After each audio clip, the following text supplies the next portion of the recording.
my number one tip for getting more sales. Yes, exciting one today. Just sitting in the car, about to pop out for a trip with, if you're watching on video, I've got my little furry friend, little Robson. Say hello, Robson. Hello. Sitting there waiting to come with me. He's quite excited, although he hates going in a car because that makes him think he's going to the vet. So he suddenly realises excitement changes to worry and whining.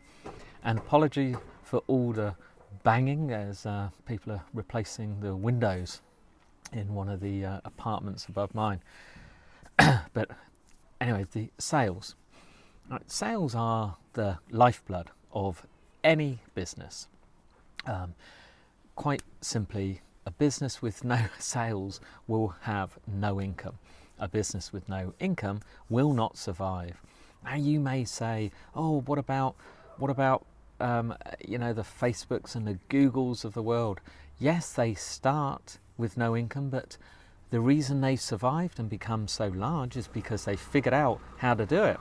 You look at a business like Twitter. Twitter does actually have income, but there's not a lot of scope for increasing it, and so it isn't as popular as others where they have scope for increasing sales. So how do you go about doing it? Well, basically there are only three ways to increase sales, right? To increase sales turnover, the total or sales totals, the total amount. And first of all, you can get more customers. Right?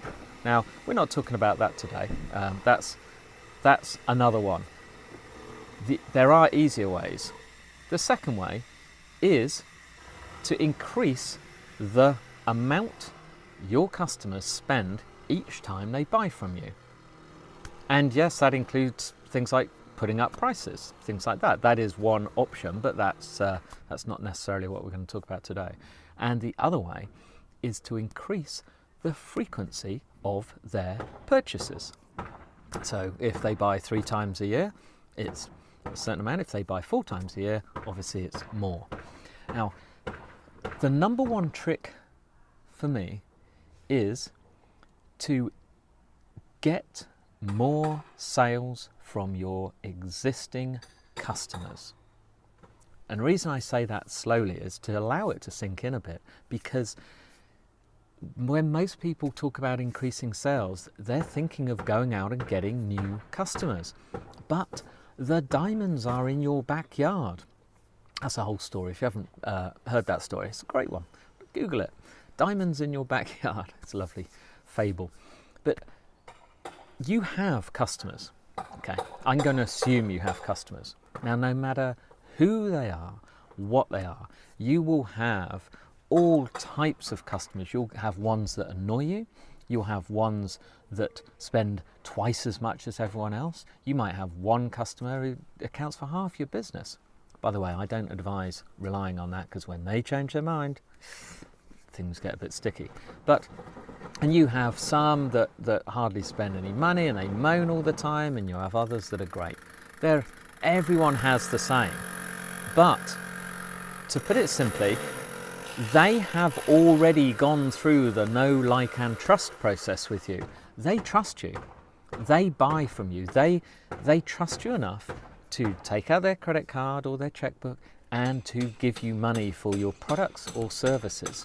So it is much, much, much easier to sell more to them than to go and find some new customers, right? That don't know you, that haven't trusted you, and etc. With existing ones, you don't have to pay for advertising. You don't have to offer free trials, all those things. You just need to sell them more. Now, first of all, we did mention there you can increase what you call the average order size, the basket size. But again, that's not the point here. You just need to sell to them more often, to sell more stuff to them. It's as simple as that. So to increase the amount each of them spends over a year, and frequency, extra products, whatever it is. Now, how do you do that?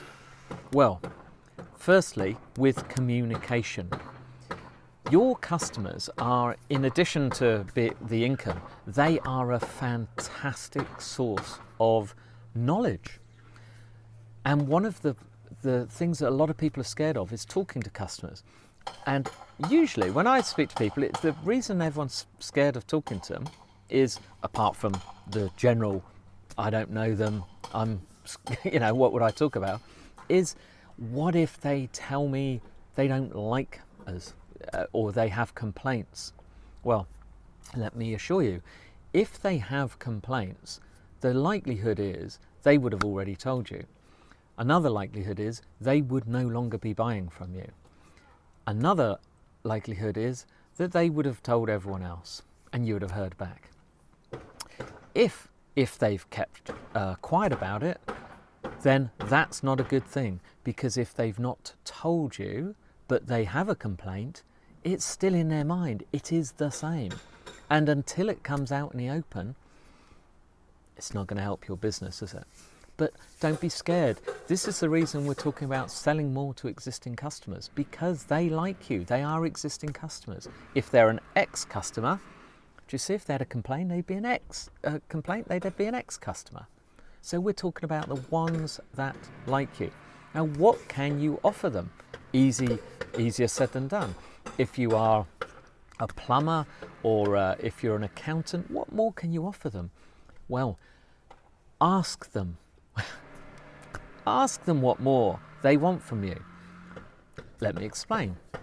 You need to survey them, but I mean survey them for real. Now, of course, you may have reps or people that visit or delivery drivers, or you yourself may deal with the clients, you may even visit them. But why don't you pick your top 10, figure out who are the top 10, you should know this anyway, because the top 10 are the ones you do not want to go anywhere else, and phone them and say, hey, I need your help. Would you, do you mind sparing me a few minutes? Right? Everybody loves to help someone else. If you want them to do something for you, if you make it sound like they're going to do something for you, you put them off. If you ask for their help, they're interested. And say, I just want to ask you some questions about my business, because I want to make some changes. And as you're one of my top customers, I'd just like just a bit of help from you. Would it be okay if can I take you out for a coffee? Can I buy you lunch? Can I come and see you? Okay. Now they are going to say okay. Generally, they're going to say yes. They might say, oh, I'm a bit busy. Say, well, is there a better time? Right, get a definitive yes or no. But for those 10, you're going to get 7 or 8 of them that are going to be fine with it. I mean, if you're a type of service that you visit them every so often, you can say, when I'm next in, can I pop in? Don't even make a commitment. When I'm next in, when I next see you, can I just talk about this, and I'll explain a bit more then. All right. Don't add the don't worry, it's not a sales call and that kind of stuff, because then people think it is. And when you go and see them, you are going to ask them questions about your industry. Right? Again, don't make it about you and about your business. So what you want to know are, what about my industry annoys you, sort of frustrates you?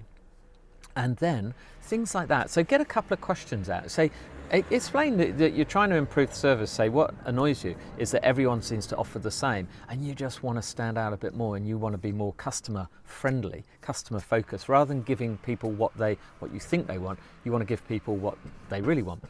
And then talk about the industry, and then move it over to your business and say, what do we do that is great? What's your favourite thing about what we do? Just what is the one thing? It could be the price or anything, but let them decide. And then what's the most annoying thing about us? And again, it's usually going to be, you don't give us long enough credit, or you chase us up for bills, or we always have to chase you for an invoice, something ridiculous like that. And then say, what do you think, what else would you like us to offer? What else would you like us to do? How else can my business help improve your business? Now that's what they're after. Remember, make it about them. How can my business help your business improve? And get a conversation. And then you can create that and offer them, because you can end up in the end say, how much would you be prepared to pay for that? And then you've got it. And if it works for the top ones, it'll work for others. That is the tip. Sell more stuff to your existing customers. Simple as that. Anyway, this is a Tuesday. We always have a toolbox tip. So Tuesday's toolbox tip is Google Photos. Again, I've repeated this before, but it's so important. I use this every day. I record this on my iPhone. This is a video, okay? Obviously a big file on my iPhone. Afterwards, this is going to be backed up automatically for free to Google Photos. Google will save it for me, and then I can delete it off my phone. If I need it back, I just download it again. Clever, eh? Use Google Photos. As soon as you install it, it's a free app. It will sync all your photos when you're on Wi-Fi and all your videos, all for free, unlimited. Go for it. And by the way, tomorrow's interview is Joel Comm, my favourite interview so far. Be there or be square. See you soon.